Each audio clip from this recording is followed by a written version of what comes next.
lebih kenali sebagai bulan puasa. Secara umumnya bulan Ramadan lah. Dia juga dipanggil sebagai bulan Lailatul Karim. Baik, bersempena dengan bulan yang kita ni dikira sebagai umat yang bertuah, yang mana berbanding dengan umat-umat yang terdahulu, yang mana kita Allah kurniakan kepada kita, anugerah kepada kita, iaitu bulan Ramadan, yang mana bulan yang penuh dengan keberkatan berbanding dengan bulan-bulan yang lain. Sebab itulah dikatakan dalam Ramadan ini adalah lebih baik pada 1000 bulan. Kita ada, bukan kita ada, mana dalam Ramadan kita dianugerahkan juga dengan malam Lailatul Qadar, yakni 10 malam terakhir di bulan Ramadan. Maka dengan itulah kita diberi kurnia dan juga dianugerahkan khusus buat umat Nabi Muhammad SAW, yang mana kalau kita laksanakan segala amal ibadat pada bulan ini, maka kita akan diberikan pahala atau ganjaran yang berlipat-lipat ganda berbandingkan dengan bulan-bulan yang lain. Seperti mana dalam surah Al-Baqarah ada mengatakan, ya ayyuhallazina amanu kutiba alaikumusiyam kama kutiba alal ladzina min qablikum la'allakum tattaqun. Bermakna Allah nyatakan pada kita di situ apa? Wahai orang-orang yang beriman, hendaklah kita berpuasa seperti mana yang telah dirahkan dan dimintakan dan diwajibkan kepada umat-umat terdahulu. Sesungguhnya Allah itu Maha mengetahui akan siapa yang lebih bertakwa, orang-orang yang bertakwa. Mana kita ni bukan kita saja berpuasa.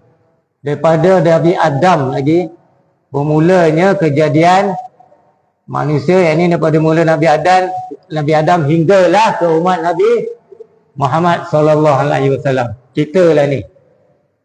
Tapi pada malam ini bukanlah nak cerita yang umat terdahulu. Untuk kita menjalani Ramadan kita pada 45 Hijrah tahun ini, suka saya ingatkan, kita tak payah ambil yang berat-berat, kita ambil yang ringan-ringan. Apa dia? Sebaiknya dalam bulan ini Ramadan ni, dan kalau boleh kita berterusan, bukan kata Ramadan je, teruslah Syawal dan seterusnya, selama atau selagi mana kita masih hidup. Apa dia? 3 perkara. Lebih-lebih lagi dalam bulan Ramadan ni, iaitu lisan kita, pertama hati lah, yang kedua akal, dan yang ketiga lisan. Sebab apa? Hati adalah merupakan ketua ataupun imam bagi diri kita ni. Jasad kita ni tak ada apa. Jasad kita ni sekadar kulit. Yang kontrol dia ni, yang duduk dalam ni. Kalau baik di dalam ni, maka baik dari luar ni. Kalau buruk di luar di dalam ni, habislah kita. Sebab itu hati hendaklah kita sentiasa rawat. Kita nak sentiasa rawat diri kita. Rawat macam mana?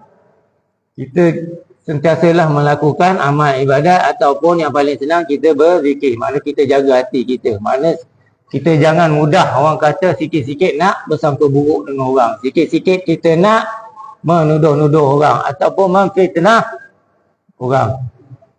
Itu dia. Hati kita nak kena jaga.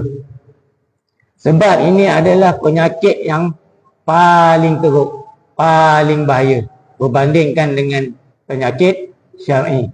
Penyakit syar'i itu penyakit apa? Ini penyakit yang ramai orang kita alami sekarang ni lah. Apa dia? Contohnya kencing manis, sakit jantung, dan yang seumpamanya.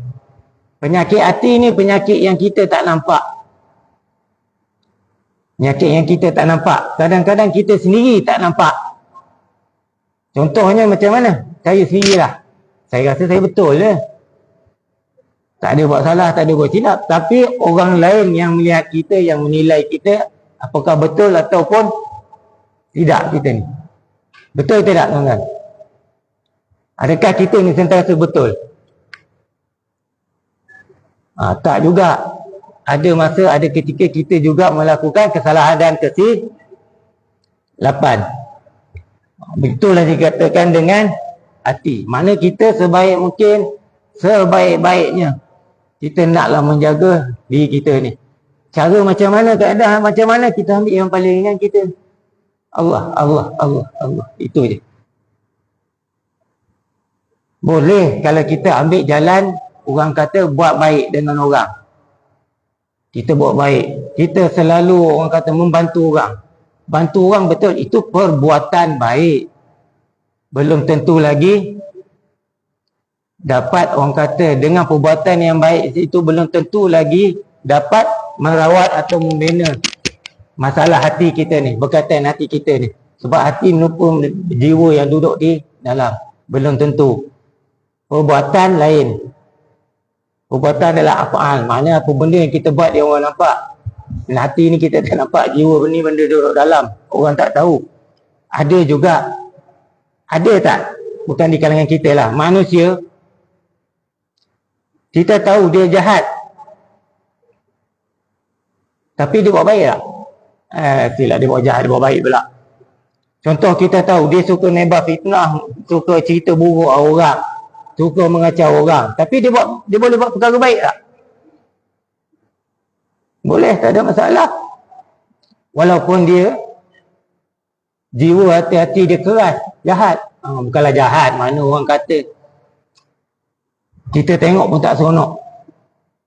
Itu dia masalah hati. Yang kedua, akal. Akal ni macam mana? Kita selalu merasakan diri kita baik. Pemikiran kita merasakan setiap apa yang orang buat tak betul, melainkan kita je buat. Kita je buat yang betul. Itu je dah menampakkan makna kita sendiri pun tak betul. Sebab Nabi juga pernah kata, orang yang sentiasa mengaku dan merasakan diri dia tu betul, sebenarnya dia lah yang tak betul. Jadi macam mana? Macam mana kita nak rasa betul ke kita ni? Kadang kita rasa aku buat ni betul, benar. Betul. Sebab apa? Sebab main dengan akal ni secara tak langsung dia akan berjangkit pada pertuturan. Lisan ni tadilah. Bila kita rasa kita betul ya, secara tak langsung kita akan tegur. Sebab ada ketika, ada waktunya, walaupun perkara yang kita sangkakan tu betul, ada bersesuaian dengan keadaan. Ada masa, ada ketikanya kita sampaikan kena pada tempatnya, sesuai pada waktunya. Dan ada ketika tidak. Sebab apa?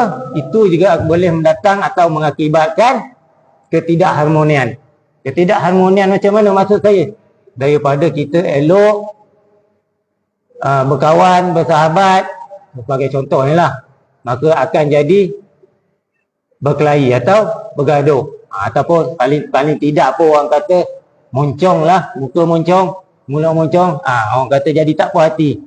Ada ramai, bukan kata sini je, mana-mana.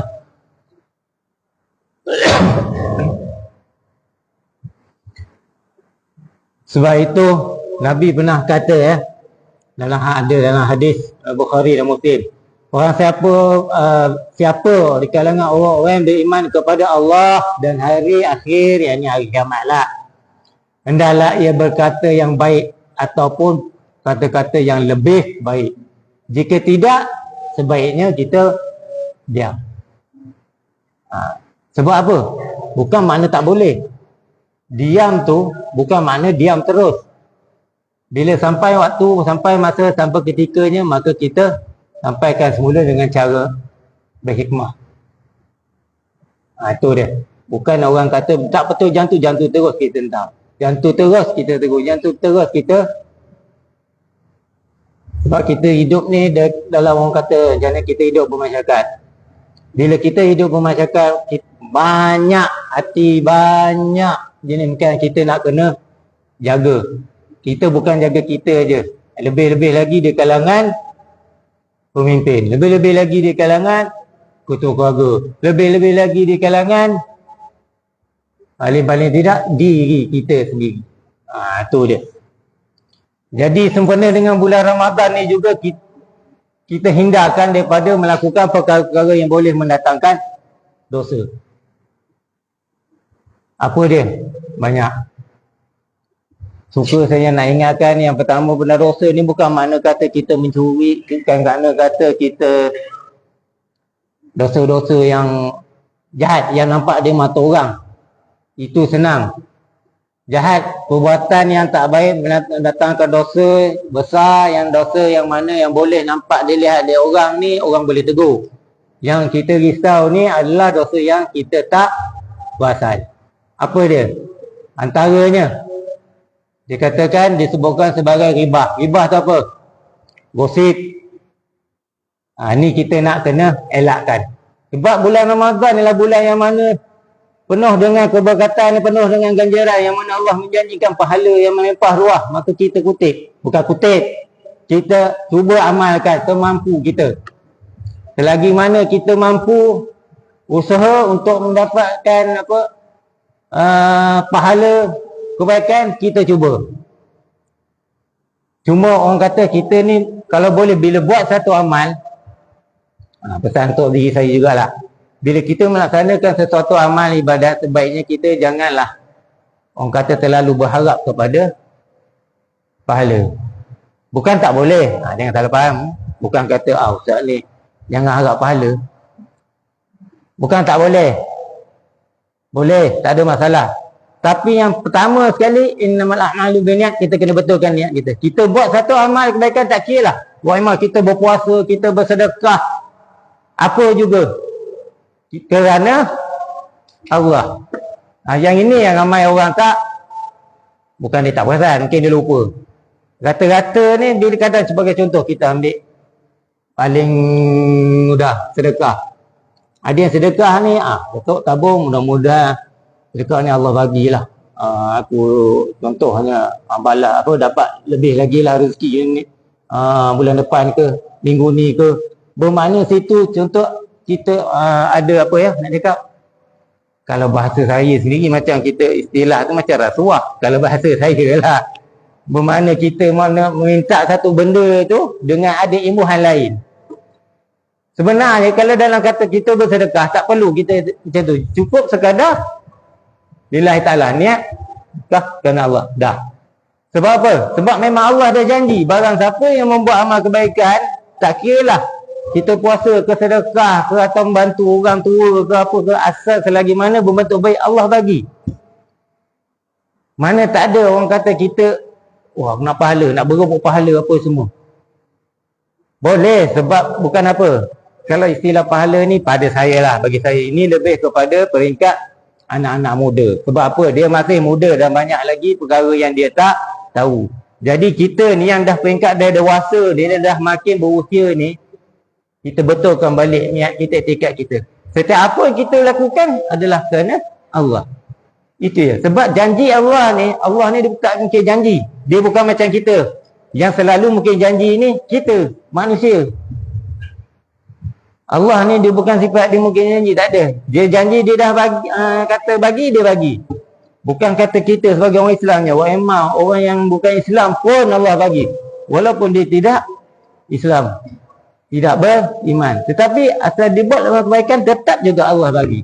Tinggal lagi di akhirat kelak, bila sampai masa hisab, di situlah timbang tara yang Allah nyatakan, okey. Sebagai contoh, orang yang bukan Islam. Yang Islam ni, insyaAllah lah, timbang, okey, selesai, syurga. Kalau rasa banyak berat dosa, kena neraka. Dan perakhirannya ke syurga juga. Dan bagi yang mungkin sana pula, hanya kerana satu, apa dia? Betul, ni dosa engkau, ni pahala engkau. Walaupun pahala dia lagi banyak pada dosa dia, tetapi hanya kerana satu asbab dia, maka habis. Apa dia? Tidak, la ilaha illallah Muhammadur Rasulullah, ataupun asyhadu an la ilaha illallah wa asyhadu anna Muhammadar Rasulullah. Itu je beza dia. So kita ni dia beruntung, mana di kalangan orang-orang yang Allah pilih terlahir ni dalam keluarga Islam, dan diberi juga keutamaan, dan juga diberi juga sebagai insan yang manusia yang terpilih. Uji tahun ni, macam saya semalam ada seorang sahabat saya, baru hari pertama. Semalam lah. Semalam. 1 Ramadan. Semalam lah 1 Ramadan. Tengah hari dapat khabar ngadap ilahi, mana meninggal dunia. Dia mana kata Allah berikan dia setakat itu.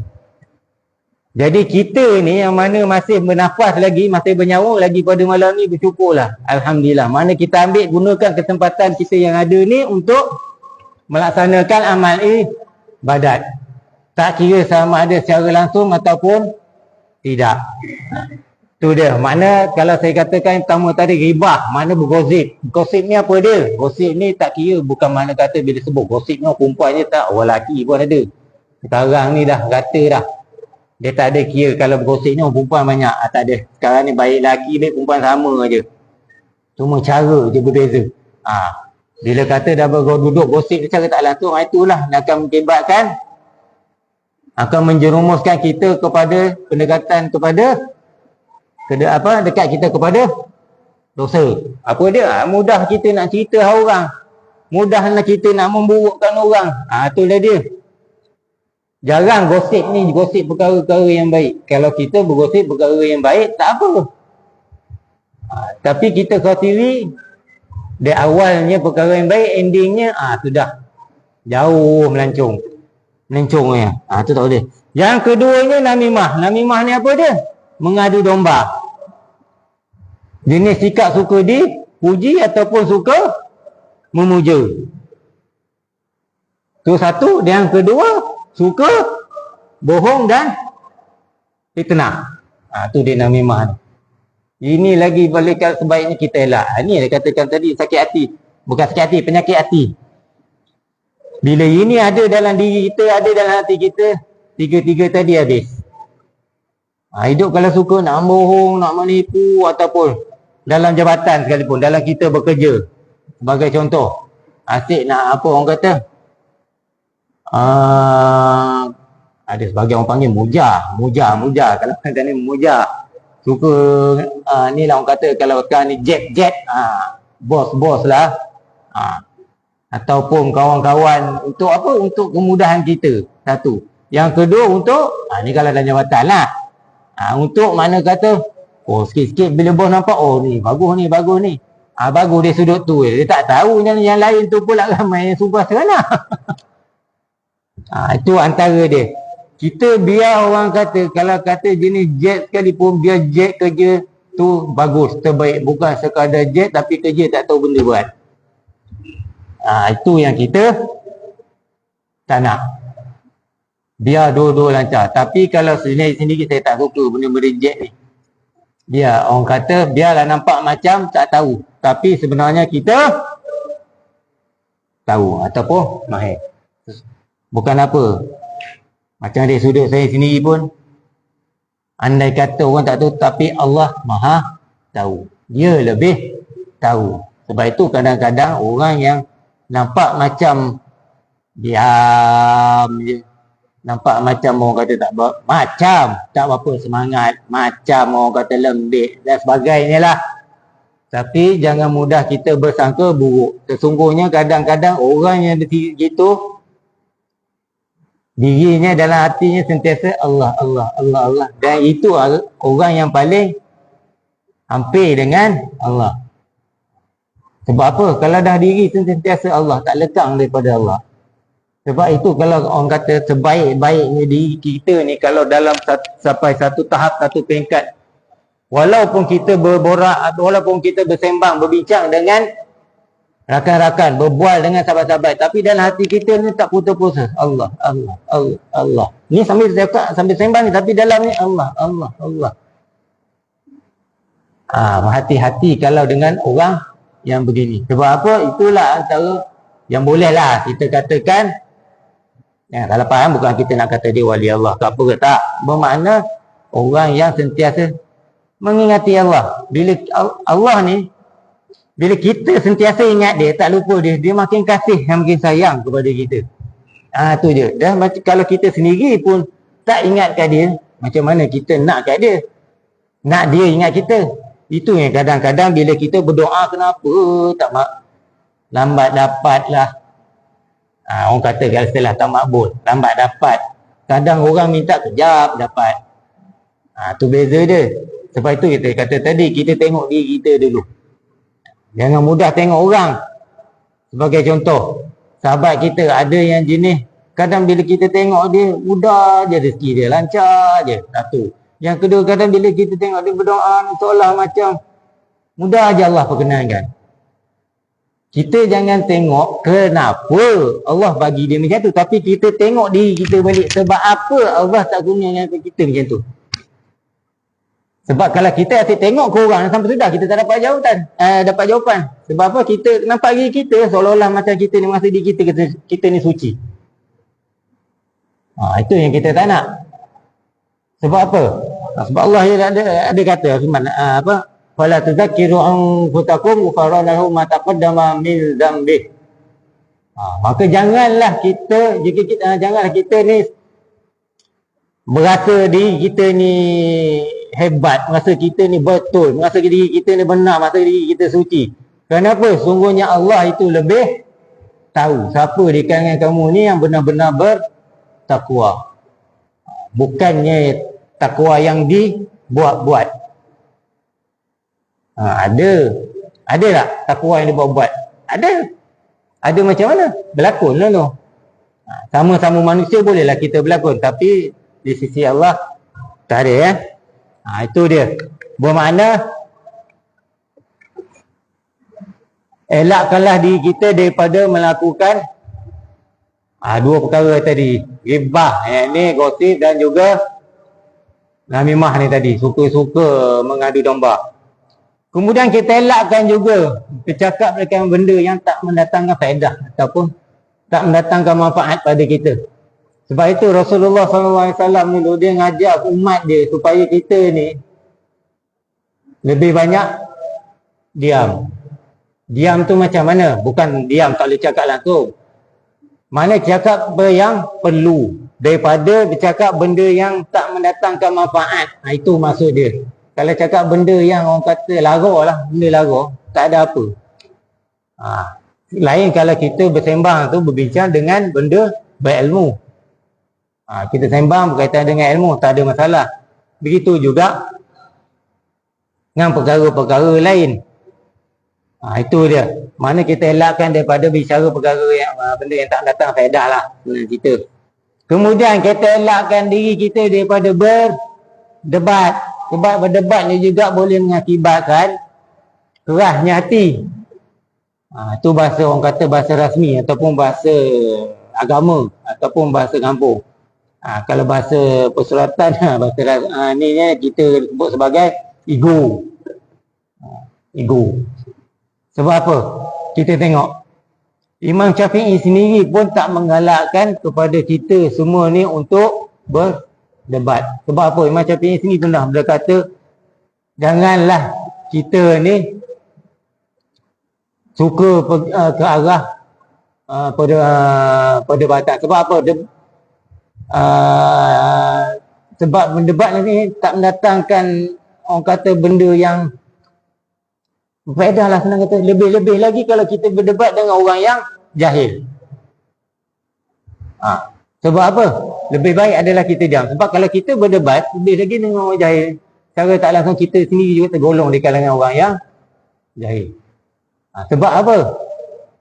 Orang yang jahil ni dia dah tak tahu apa. Yang kita ni yang tahu, kita dah tahu dia tu macam gitu, kita lagi nak pergi berdebat dengan dia. So bukanlah salah dia, kita sendirilah yang salah. Sebab itu kita elakkan daripada berdebat. Sebab berdebat ni adalah punca yang menjadikan hati kita keras. Itu antara faktor dia. Kadang kita tak perasan. Kita dok kata makan daging contoh. Makan daging kalau terlalu banyak boleh jadi keras hati juga. Itu dari sudut lain lah. Itu dari sudut pemakanan. Tapi mana kata dari sudut kita masyarakat ni, berdebat tu antara dia. Ada perlunya berdebat dan ada ketikanya. Tetapi bukan sepanjang masa berdebat. Daripada orang kata dialog kita berkawan bersahabat, hanya kerana tak puas hati seorang ni mempertahankan pendapat dia, yang seorang satu pihak lagi mempertahankan pendapat dia, sampai kesudah tak selesai. Masing-masing nak menang. Yang A kata dia betul, yang B kata dia betul. Akhirnya tak ada jadi apa. Tergantung macam tu je. Jadi kita elakkan. Dan juga kalau boleh kita kurangkan orang kata bergurau yang berlebihan.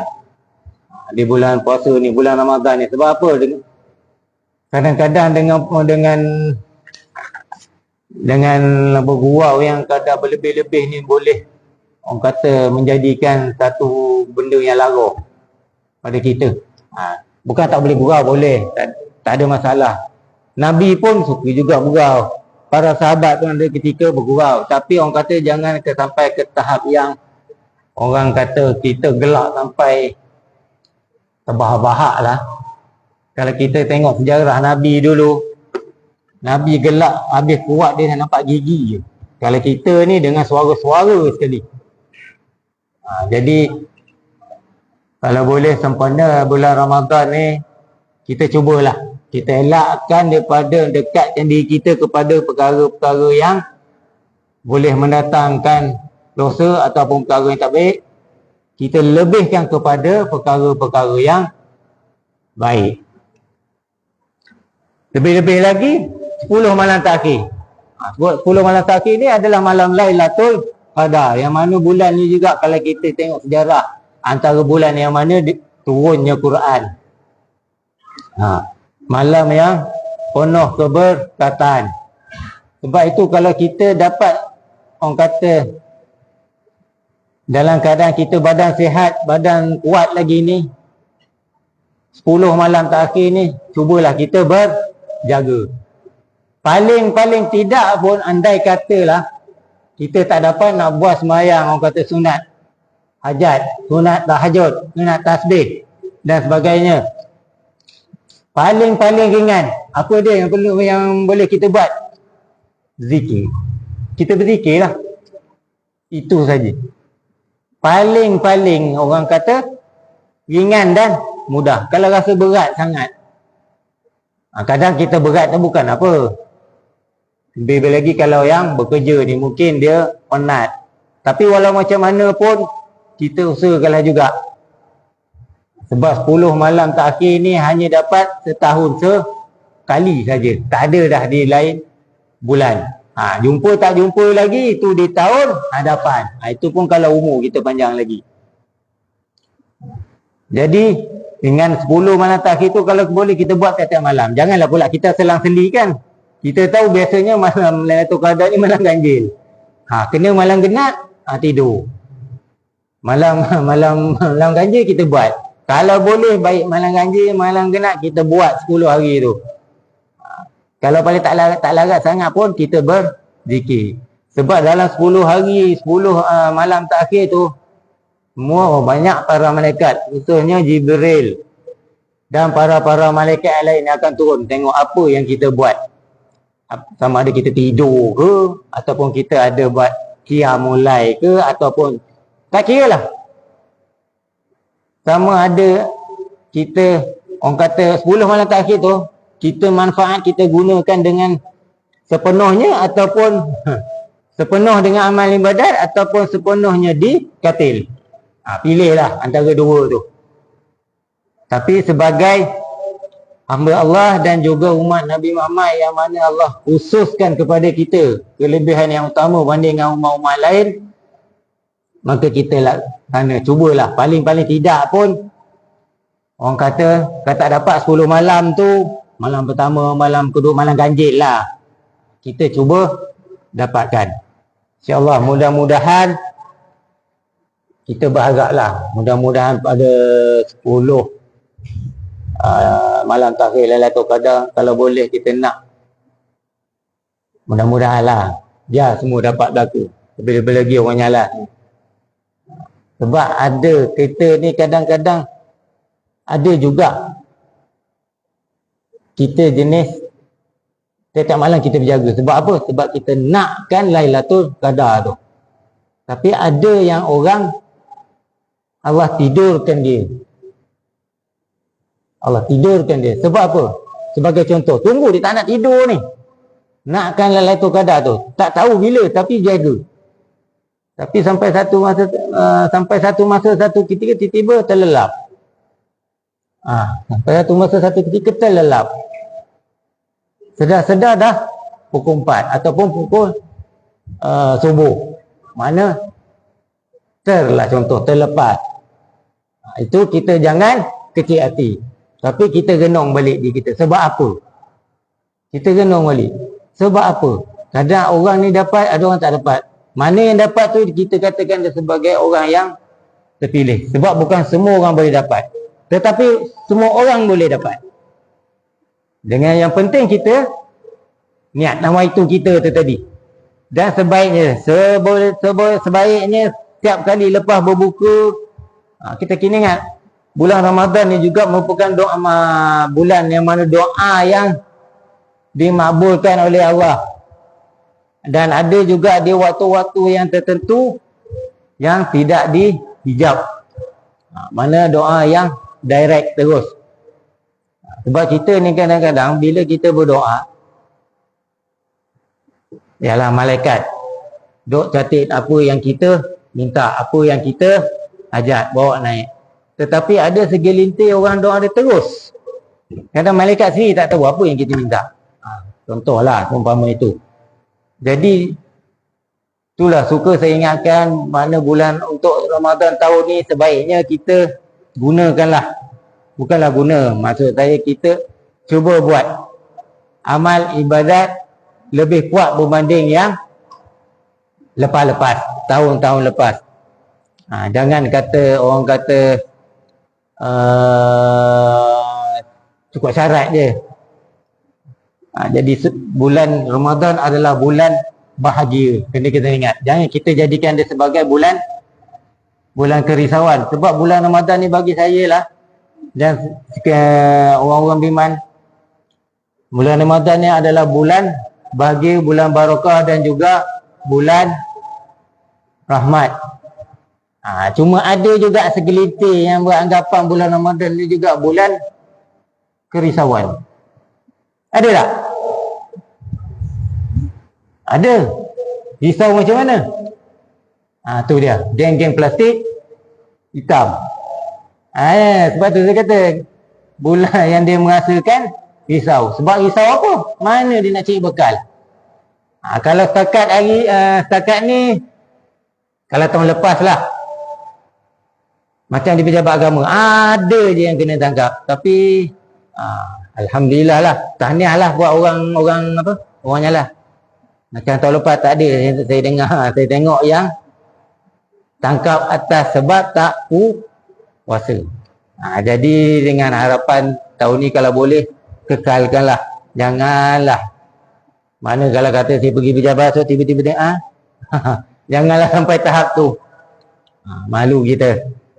Sebab kita ni dah, orang kata dah hujung-hujung, dah peringkat hujung-hujung weh.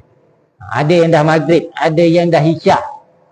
Melainkan bagi orang-orang yang uzur, yang betul-betul tak mampu untuk melaksanakan puasa. Tak mampu walau macam mana sekalipun tetap juga kena ganti. Sebab ini puasa wajib, bukan puasa sunat. Lain bagi orang perempuan. Walau dia diberikan, orang kata dia ada keuzuran, tetap juga kena ganti. Lebih-lebih lagi kita, orang lelaki dia tak ada uzur. Tak tahulah kalau ada yang tak penuh. Tapi kalau badan sihat, jiwa sihat, hati sihat, insya-Allah tak ada masalah. Jadi cukup sekadar itu. Mana suka lagi saya ingatkan, sekali lagi saya tekankan, man shoma ramadhana imanan wa ihtisaban huwa a'lamu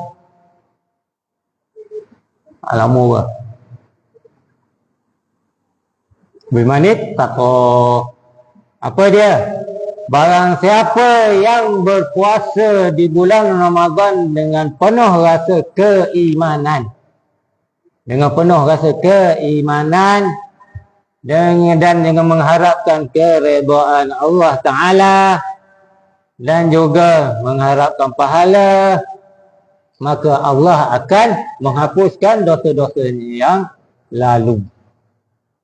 Syukur kita, sebab Allah tak kata dosa kita yang tahun lepas atau bulan lepas. Allah kata dosa yang lalu. Yang lalu tu bayangkan, kalau kita daripada kita kecil dulu sampai ke saat ini berapa banyak. Jadi kita berpuasa ini bukan kerana terpaksa, bukan kerana disuruh, kerana diperintah, tapi kerana Allah. Tu je. Bermakna iman tu tadi, kita puasa bukan sekadar lapar dan dahaga, bukan kerana kita menahan lapar, menahan makan, menahan minum. Bila kata puasa ni segala macam, tu saya kata tadi. Yang pertama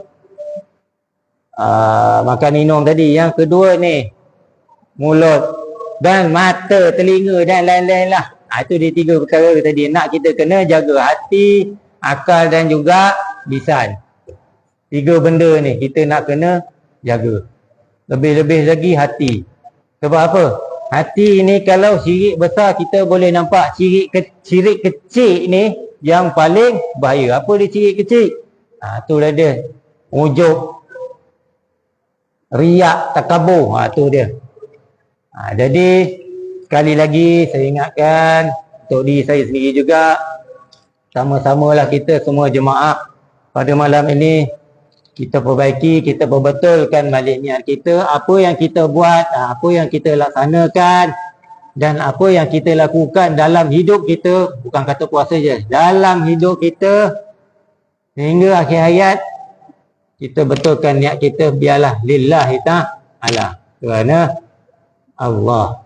Orang tak nampak tak apa, yang penting Allah. Itu je. Kemudian bila kita kenal Allah, maka dari itulah akan datangnya kasih sayang Allah. Kadang kita tak sempat minta, Allah dah bagi. Belum minta, Allah dah bagi. Itu yang kadang-kadang ada orang kita tengok. Contoh. Orang miskin dengan orang kaya. Orang kaya nampak hidup senang tapi hidup serabut. Orang miskin ni pula tak kaya tapi hidup dia tenang. Ni saling menghati.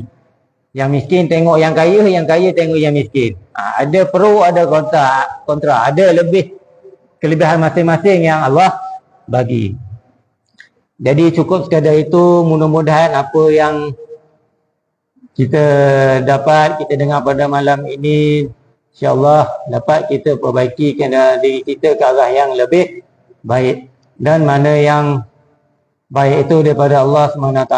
Dan andai kata ada yang kata yang tersinggung itu, saya mohon maaf lah. Segala tutur kata ada yang menyentuh hati secara sama ada secara langsung tak langsung, secara sengaja tak sengaja, saya minta mohon maaf. Akhir kata wabillahi taufiq wal hidayah. Assalamualaikum warahmatullahi wabarakatuh. Waalaikumsalam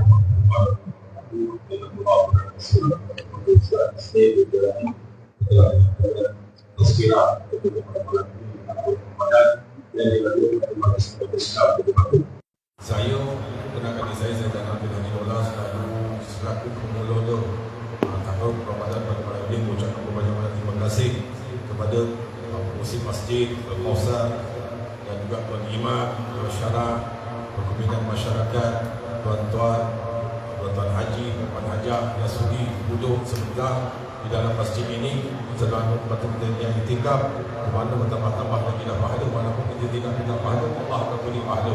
Jadi banyak pengajaran yang Ustaz berikan pada malam ini tentang hati, yang mana kita betul tahu yang mana masjid dan masjid ada pelajaran tasawuf. Mudah-mudahan kita berdoa kepada Allah SWT menjauhkan kita pada sifat-sifat masuk rumah dan masukkan kita sifat mahmudah dalam diri kita pada banyak berdoa, insya-Allah. Dari itu saya sekali lagi mengucapkan terima kasih kepada Ustaz sebelum kita mengakhiri majlis ini, untuk mohon Ustaz untuk bacakan doa bagi penutup majlis ini. Mudah-mudahan dapat kekuatan daripada Allah SWT, insya-Allah.